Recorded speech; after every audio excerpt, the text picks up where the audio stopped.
So welcome everybody to this latest video on 162 Maths, and in this video we'll be going over a series of past exam questions from the Geometry and Measure section of the Foundation syllabus.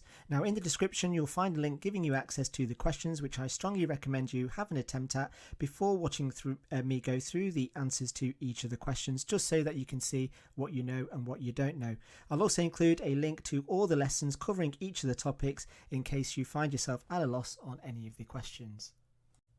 Now, before we get started working through the audit, let's just a reminder that if you're wanting a copy of these questions, which I strongly recommend that you do, have an attempt at before watching this video as we go through the answers, just so that you can see how much of these particular questions you are actually comfortable with. Now, I'll also include a topic breakdown so you can see what topic each question refers to, so that if you do find it a bit challenging or not sure what to do, you can refer back and review that topic.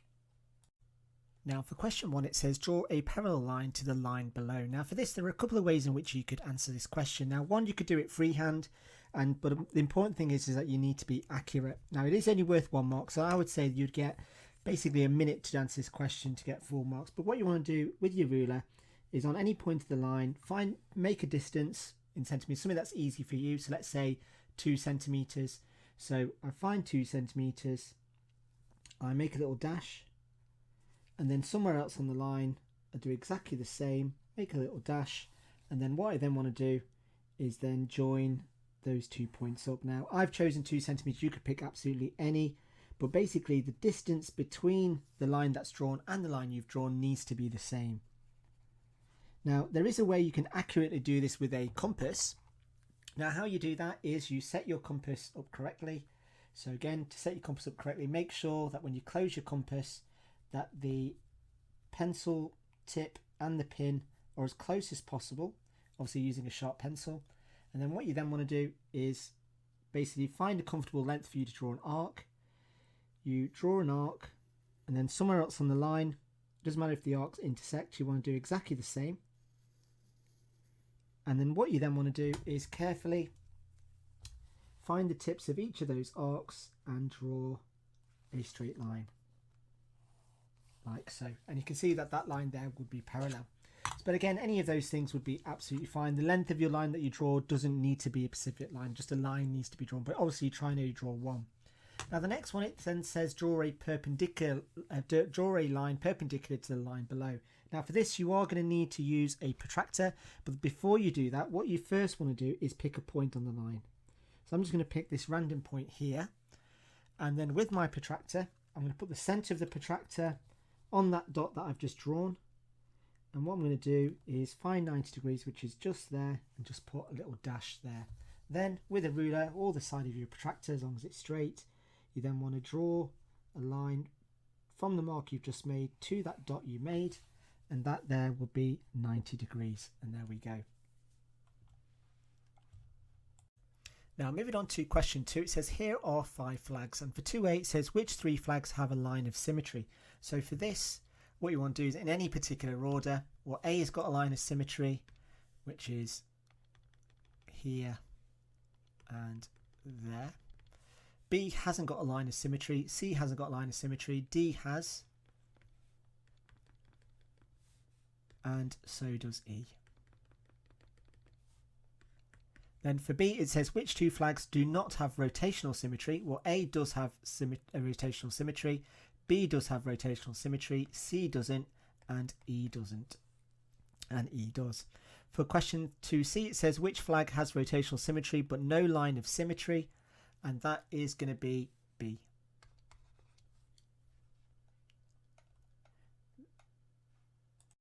Now for question 3, it's asking us to sketch a triangle or here is a sketch of triangle ABC as shown, and the question is asking us in the space below, complete an accurate drawing of the triangle ABC. Now when it comes to constructing this particular triangle, this is a SAS triangle. So let me just get a pen here. So this is an SAS triangle. Now, in terms of what's been given to us, so if I just move this up, then here I've got the side of AB, which is already drawn for me as 11 centimeters. So that's one side already done for me. Now for this, what I need to do is to first grab my protractor, which is somewhere And here it is. And so here from A, what I need to do is measure the angle of 37 degrees. So again, center of your protractor is there on the edge and on the point of A. And then what I then want to do is using the inside numbers. Now the reason why I'm using the inside numbers is one, because it's an acute angle, but also the line that has been drawn for me starts at 0 using the inside numbers. So I then need to find 37, which is there. So make a little dash, and then with a ruler, what you then want to do is draw a line from A through that point. Now don't worry too much about the length of that line that you draw, but this angle here is 37 degrees. Now the next thing for me then to do is to get my ruler and now measure 8 centimeters from the point A along the line that I've just drawn. So here I can see 8 centimeters is there, so I pull a little dash, and then what I then want to do is draw a line from B to that point I've just made, in which I end up with something that looks like, oh, just need to continue the line, like so. And here I've got my correctly drawn triangle. Now again, please make sure you do not rub out any lines that you've got, even if it looks a bit like a wigwam. If it doesn't necessarily look like a triangle, do not rub out any construction lines you may have drawn, because that could go against you and knock some marks off. So again, if you have drawn construction lines, do not worry. So if your triangle looks like this, again, it's absolutely perfect as long as you can see a triangle where one side is 11 centimeters and one side is 8 centimeters with an interior angle of 37, and it resembles the triangle ACB as required, then that is going to be absolutely fine. Then moving on to our next question. So here, let's just have this on screen. So we just move this down. It says you will need a ruler and a pair of compasses to answer this question. The diagram shows a plan of a garden. The hedge DE is 20 meters along, and here we've got our scale drawing of the diagram. Now notice how the diagram does say that it is drawn to scale. So here it says that for the set of instructions, it says that a tree is to be planted so that it is 20 meters from D and the same distance from the wall as it is from the fence. Construct the position of the tree on the plan. Now for this first bit of information, what we need to do is draw a circle with radius of 20 meters, which is basically DE, from D. So that's what we need to do for that. So for this, what I'm going to do is I'm just going to move the diagram down. So I'm going to grab my pair of compasses. Now I haven't been given a scale, so I don't know what 20 centimeters is in centimeters, but I do know that this length here is 20 meters. So what I need to do is, with my set of compasses, put the pin on D and put the pencil so that it crosses E. So just there. Then what I then want to do is then correctly use my set of compasses and draw an arc like so. Again, you might want to extend it, but it should look something that looks like that. Now for the next set of instructions, where it says the same distance from the wall as from the fence, for this what I need to do is an angle bisector. Now for this, in terms of the angle bisector between the fence and the wall. So to do an angle bisector, what you need to do is, first of all, set your compass so that is at a comfortable measuring length. So that's going to be absolutely fine for me. I'm going to put my pin on this corner here. I'm just going to mark an arc on the fence and the wall. If you want to do like a proper arc, that's absolutely fine, but it is not essential. Now the key thing with this next step is do not alter your compass. So from this, I'm then going to put the pin on one of the intersection points and draw an arc in the middle. Do exactly the same for the second point, and you should find that you get a cross. Then from this, what I then want to do is grab a straight edge, and from the angle to that cross, you then want to draw a straight line like so. And what I'm looking for the answer to this question is, where does the arc that I've drawn meet the angle bisector? And it is at this point here. So this is where the tree needs to be. So I'm just going to label that as tree. And at that point there. And again, with loci questions, you do not under any circumstance want to rub out any constructions that you've done, because that acts as you're working out. Now moving on to question 5, it says circle the size of angle X. As you can see, we've got angles around a point, and angles around a point add up to 360. So all I need to do is do 360 minus 50 minus 60 which gives me an answer of 250 degrees, so I need to circle the third option. Then for question 6, it says J and K are ships, P is a port and J is due south of P. Angle JPK is 56 degrees, JP is equal to KP, and the question is asking us to work out the bearing of J from K.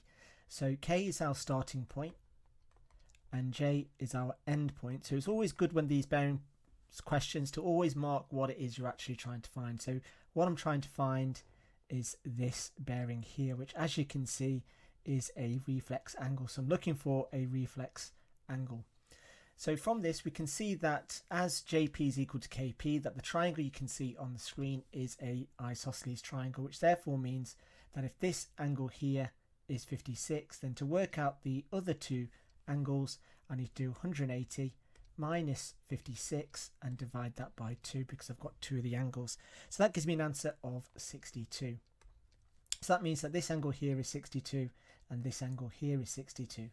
So the next thing for me then to know is what this angle here is. Now as you can see that as north and PJ is parallel, because they're both representative of the north line, that this then represents what was formerly known as a Z angle, which is now more formally known as an alternate angle. So this angle here is going to be 56 because it is alternate. So what I can then do is I can then work out the pink angle. So to work out the pink angle, all I've got to do is 360 minus 56 minus 62, and that's going to give me an answer of 242 degrees. So just got to check, is that a 3-digit number? Are we going from north? Well, yes we are. So the answer then is 242 degrees. Moving on to question 7, it says that a rhombus is cut along the diagonals to make 4 triangles. Which of the 3 statements are correct for any rhombus? And we need to tick the 3 boxes. So for this, are all 4 triangles right angled? Well, yes they are, because as you can see we've got a straight line here, and halving that angle by 2 is going to be 90. So, and that's the same applies to the other triangles. So the 4 triangles are right angle triangles. All 4 triangles are isosceles. Well, that's not necessarily true, because although this side is equal to this side, we don't know about those diagonals. So here that is not going to be the case. All 4 triangles are congruent. Well, that is going to be true because all triangles are going to be the same. And the area of the rhombus is equal to 4 times the area of one triangle. Well, if all the triangles are congruent and the 4 triangles are made up of the rhombus, then that is going to be true. So the correct answers that we need to tick are the first, third and fourth statement. Moving on to question 8, it says this shape is made from 2 triangles and 4 congruent parallelograms. For each statement, tick the correct box. So it says that the triangles are equilateral.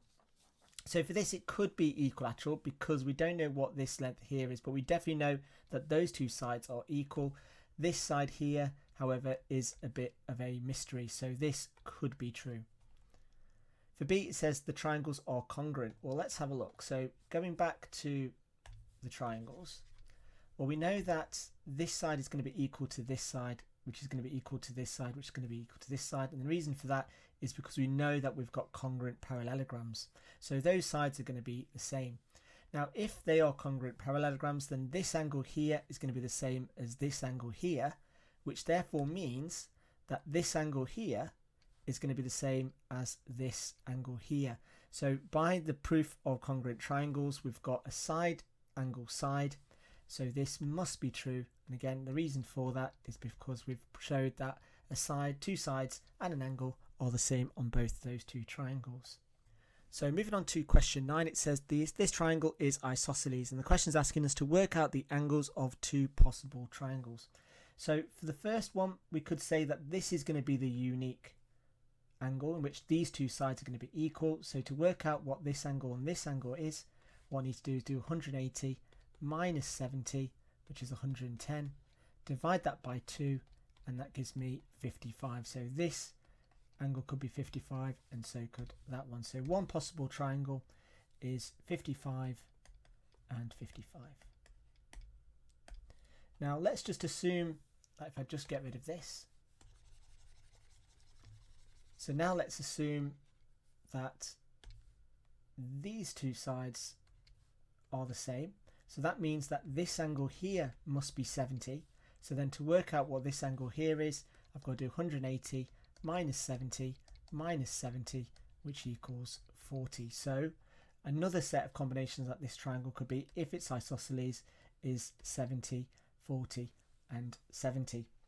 So again, you can write those angles in any particular order, but as long as you're writing the pairs correctly, then that should be good enough to get you the 3 marks. Moving on to question 10, it says reflect the triangle in the line of x equals 2. So first of all, what we need to do first is mark where x equals 2 is, which is this line here. Because again, x equal 2 means a straight line that only crosses the x-axis at 2. So this is x equals 2. Then all that's left for me to do is reflect the triangle. So my 3 points are going to be here. And like I said, what you want to try and do is make sure that you're using a ruler. So let me just take my sweet time to draw this triangle neatly. So that's one line.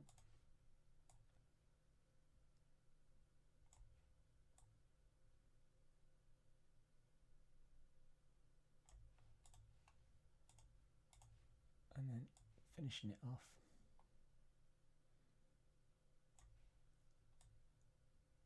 Like so. It's always good practice to make sure that you leave the reflection line. Make sure you mark it. It doesn't need to be dotted. It could be a straight line, solid line. That's absolutely fine. Moving on to question 10b, it says rotate the kite 90 degrees anti-clockwise about 0, 0. So here is my center of rotation. We're going anti-clockwise, so we're going in this direction. Now again, you might want to use tracing paper for this, or you might want to do it just by using your general skills. But the points that you should have should look something like this. And, oh, not there.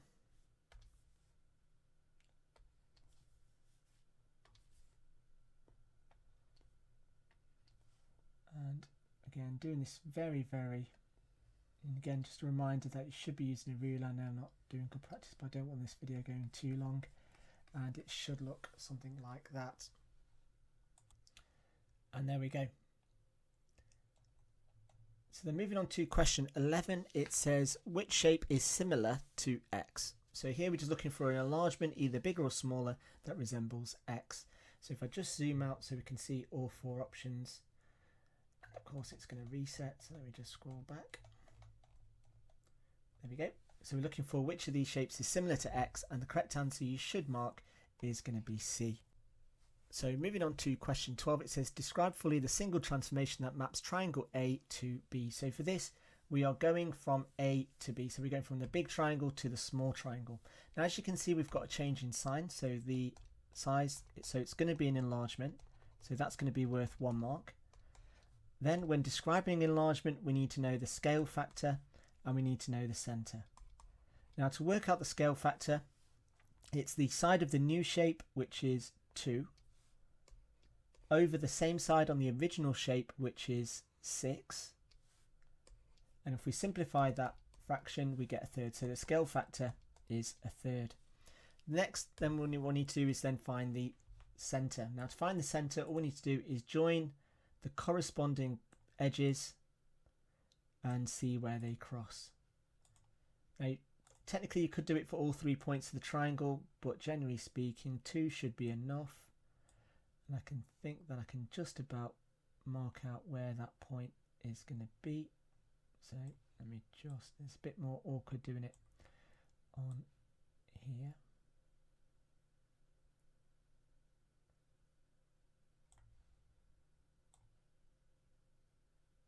And I can make out that my center of the enlargement is going to be at this point here, which is at the coordinate of 5, 1. And again, you get 1 mark for each bit of information that you write. Moving on to question 13, it says this circle has a center of C. It says W, X and Y are points on the circle and WY is a straight line. Tick 1 box for each statement.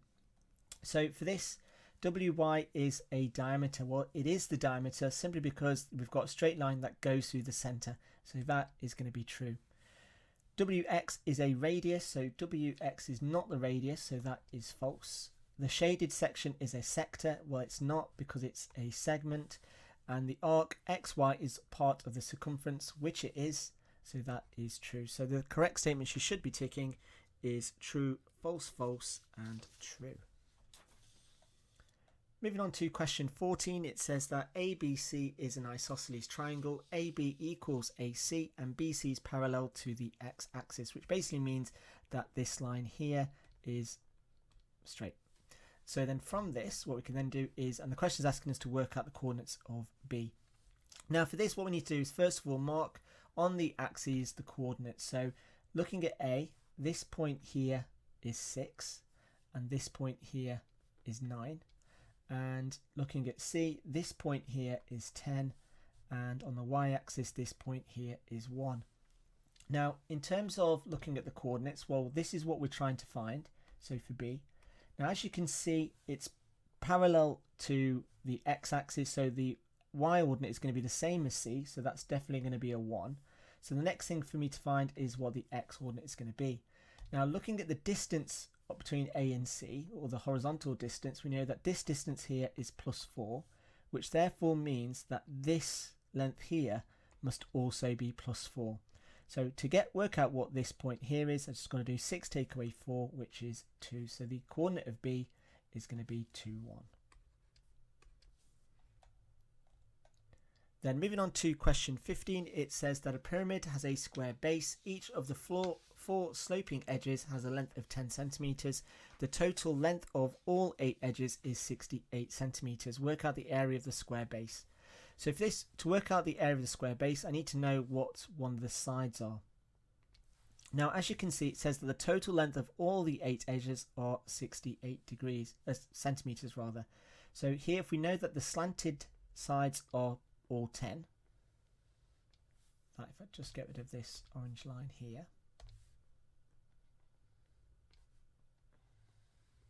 so here we know that the total is 68, the orange lengths are 10 each, so 68 take away 40 gives me 28. So this is the total of the square edges. So that's going to give me the total of each of these 4 sides here. So that equals 4 sides. So therefore one side is going to equal 28 divided by 4, which equals 7 centimeters. So once I know that, I can then work out what the area of that square base is going to be. So the area of a square is the width times the length. So it's 7 times 7, which equals 49 centimeters square. Then moving on to question 16, it says this solid shape is made from identical cubes. On the grid, draw the side elevation of L and R. Well, for this, and again, using a ruler, yours should be a lot more accurate than mine. You should end up for L having something that looks like this. And for R, just a reflection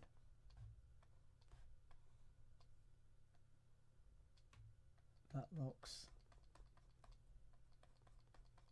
like that. It then says how many cubes must be added to the shape to make the cuboid. So looking at this, if we count the number of cubes here, we can see that we've got a total of 1, 2, 3, 4, 5, 6, 7, 8, 9, 10, 11, 12, 13 cubes. And if we look at this cuboid and we work out the total, well, that's going to be 2 times 2 times 7, which equals 28. So then if I take away the 2 numbers, so it's going to be 28, take away 13, which leaves me with the answer of 15 cubes. Then for question 17, it says the front elevation, side elevation and plan of a solid are all the same as shown. Write down the name of the solid.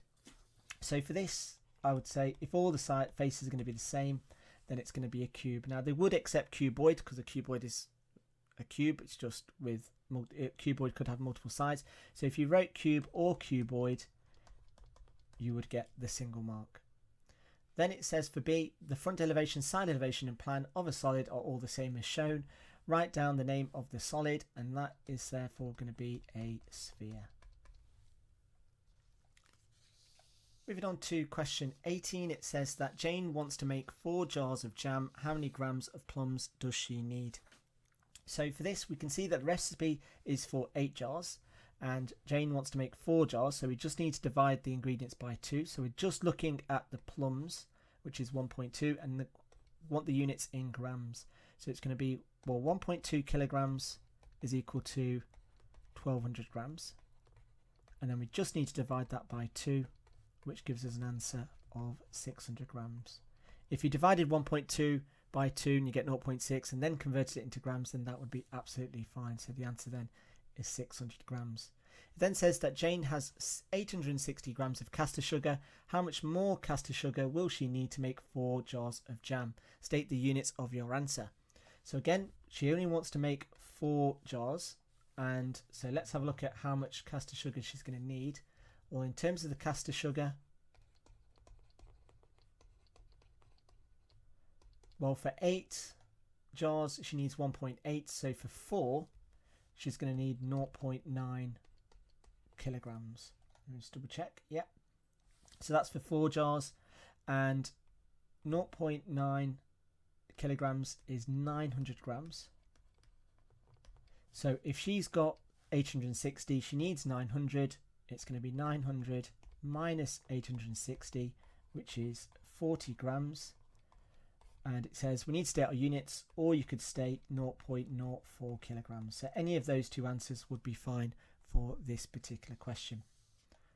Moving on to question 19, it says that here is a map of a town, and for part A, it's saying which place is exactly northwest from the station.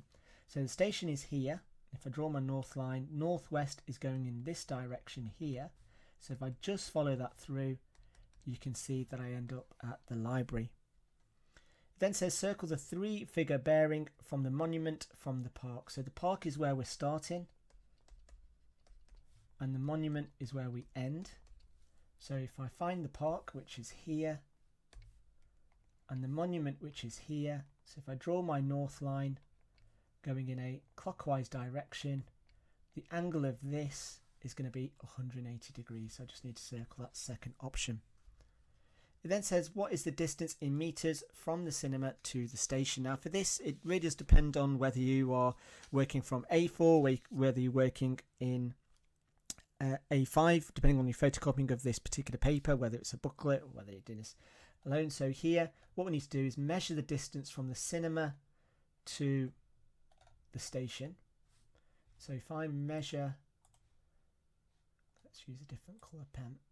So if I measure this distance here,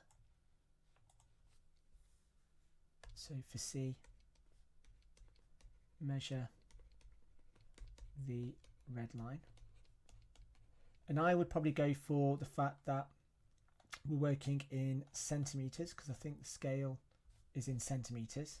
So measure the red line in centimetres, and then what you then need to do is multiply the answer, whatever answer you get, by 200 metres.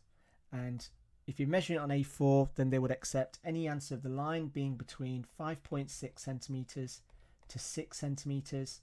And if you multiply that answer by 200, they'll accept any answer between 1120 metres to 1200 metres for part C.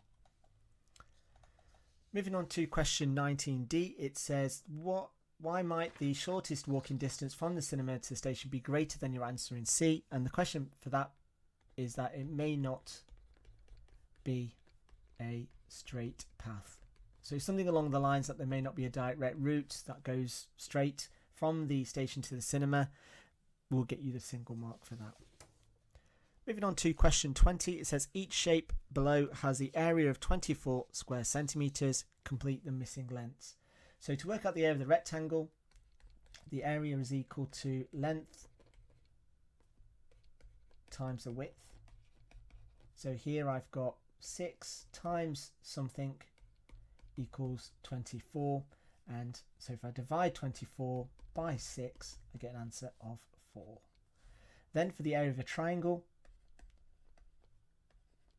it's base times height divided by 2. So here we've got 24 equals the base, which is what we don't know, so let me just call that b, times 16 divided by 2. So if I do a bit of rearranging, 48 equals, we'll take the 2 over to the other side, equals 16 times b, and b equals 48 divided by 16, which gives me an answer of 3. Moving on to question 21, it says the diagram shows a trapezium, and for part A it's asking me to work out the area of the trapezium. Well, the area of trapezium as a formula is a plus b times h divided by 2, where a is the a and b are the two parallel sides and h is the height. So substituting numbers in, I get 15 plus 30 multiplied by 20, all divided by 2. So 45 times 20 divided by 2, and working that out gives me an answer of 450. It then says the trapezium is the cross section of the prism. Work out the volume of the prism. Well, to work out the volume of any prism, it's the cross sectional area, which is 450, multiplied by the length. So it's going to be 450 multiplied by 95, and if I type that into my calculator, I get an answer of 42,750. Moving on to question 22, it says here is a circle touching a square. The area of the square is 64 square centimeters.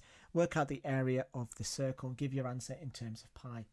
So if the area of the square is 64, then that means that the length of the square must be 8. So 64 square rooted equals 8. So this distance here is 8.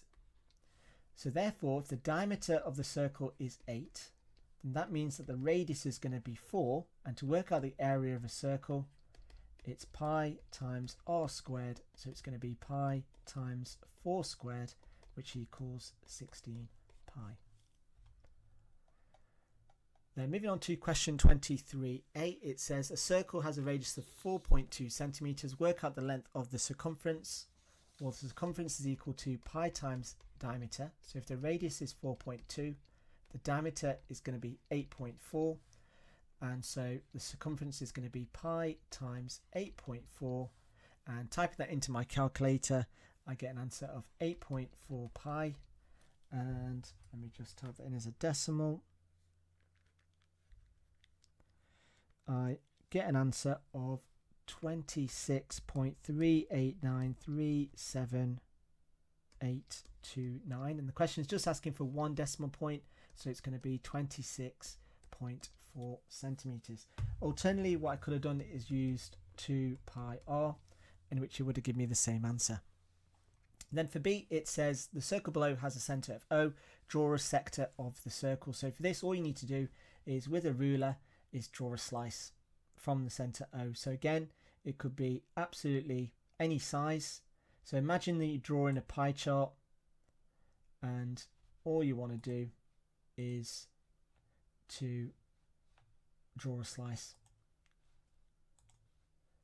And the key thing you just need to remember is just make sure that the angle of your sector is at the center. But again, any size slice would be fine. Then moving on to question 24, it says here are two solids, and we've got a cylinder with a radius of 4, height of 10, and we've got a hemisphere with a radius of 6, and the question's asking which solid has the greater volume. So for this, all we need to do is use the formula now. For here, for the volume of a cylinder, the formula is pi r squared times h. So substituting those numbers in, I've got the radius of 4, height of 10, so it's going to be pi times 4 squared times 10. And if I type that all into my calculator, I'm going to get an answer of 160 pi, or I'm going to get an answer of 502.654. Then working out the volume of the hemisphere, and again I've got the formula here, so the radius, all I've got to do is substitute r equals 6, so the volume of the hemisphere is equal to 2/3 times pi times 6 cubed. And if I type that onto my calculator, I get an answer of 144 pi, or as a decimal, 452.389. So all I've then got to do is compare the two values, and as you can see, that the cylinder has the greater volume. Now moving on to question 25, it says the diagram shows a proportion of a circle with a radius of 7 centimeters, and the question is asking us to work out the perimeter of the shape.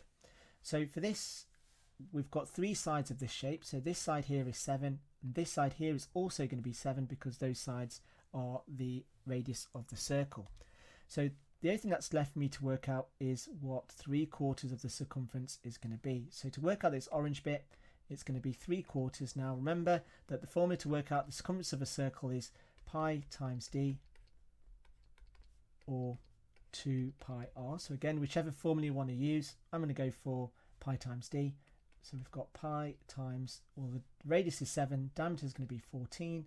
And if I type that all into my calculator, I get an answer of 21/2 pi, which is equal to, and again, we'll just type that into my calculator to get a decimal answer.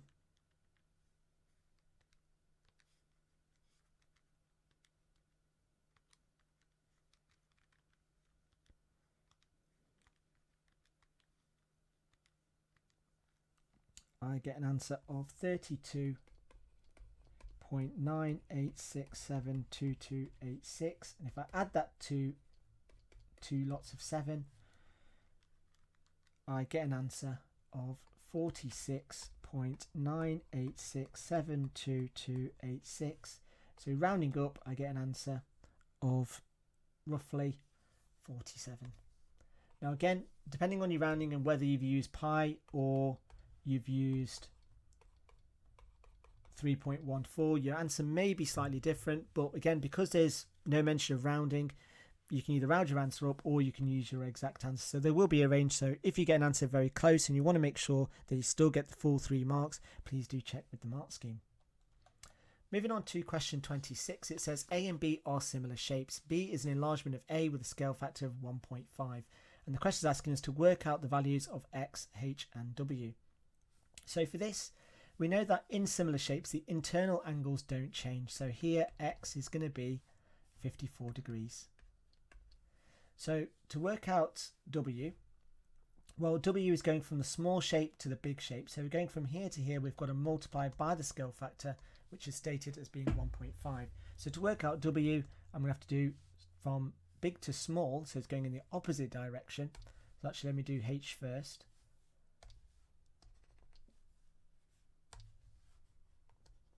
So H is going from the small shape to the big shape, so it's going to be 5 multiplied by 1.5, which gives me an answer of 7.5 centimeters. Then to get from W, we're going in the opposite direction. So here, the opposite of multiplying by 1.5 is divide by 1.5. So here, W is going to equal 9 divided by 1.5, which gives me an answer of 6 centimeters. Moving on to question 27, it says use Pythagoras' theorem to work out the value of X.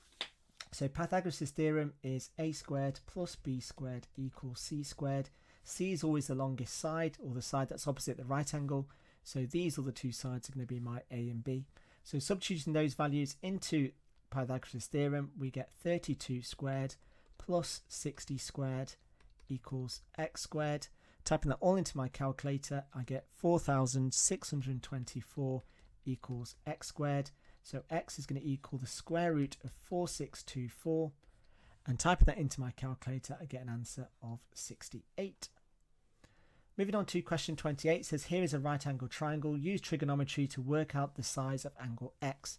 So here it tells us to use trigonometry. So the first thing we'll do is label the sides. So x is my theta. 13 is opposite theta, so that's going to be O, and 16 is opposite the right angle, so that's going to be H. So the next thing for me to then do is decide which trig ratio do I use. Well, for this I'm going to use sine. So sine theta equals opposite over hypotenuse. So I've got sine x equals 13 divided by 16. Then to work out an angle, I've got to use the inverse of sine. So if I type all of that into my calculator, I should end up with an answer of 54.3 degrees, and that's to 1 decimal place. Now again, there's no mention of rounding, so if you struggle with your rounding, just copy the answer that's on your calculator.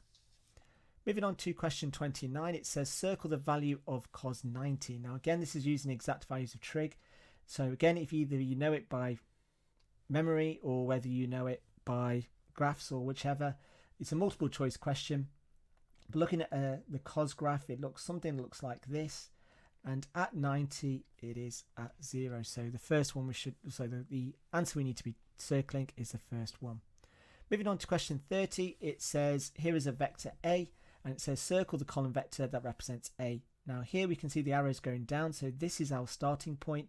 So looking at the horizontal movement, we can see we're going 3 squares to the right, and then we're going 2 squares down. So we're looking for 3 minus 2, which is our third option. Then moving on to our last question, it says work out 3a plus b. So a is 2, 7, and b is 5 minus 2. So we want 3 lots of a plus 1 lot of b. So if we simplify this bit here first, so 3 times 2 is 6, 3 times 7 is 21, and then we want to add that to 5 minus 2,